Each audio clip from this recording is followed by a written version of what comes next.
আসসালামু আলাইকুম। আপনারা ভালো আছেন? আমিও আছি ভালো।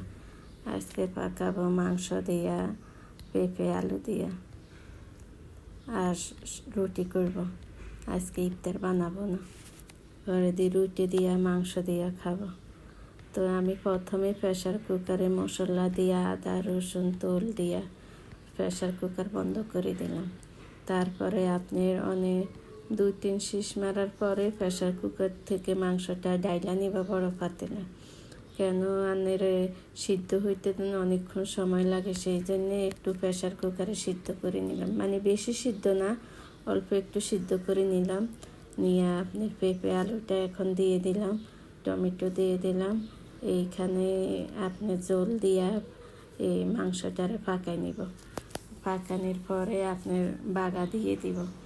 বাগা দিয়ে দিলে মাংসটার স্বাদ অনেক মজা লাগে, অনেকটা বাড়ি যায় বাগা দিলে। তো এইভাবে আপনারা পাকাইয়েন আর গরম জল দিয়েন। গরম জল দিলে তরকারিটা অনেক মজা হয়। এইভাবে পাকাইলে মাংসটা মানে আপনার পাকাইতে অনেকক্ষণ সময় লাগে না, গ্যাসও পুরায় না। জাগো এলপি গ্যাস, এরা এইভাবে মাংসটারে প্রেশার কুকারে আধা সিদ্ধ করে নেবেন। তো দেখবেন আপনার খাইতে অনেক মজা লাগে আর তাড়াতাড়ি মাংস পাকটাও হয়ে যায়। আর সাথে রুটি করলাম।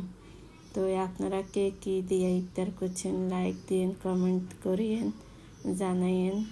ভালো থাকেন। খোদা হাফেজ।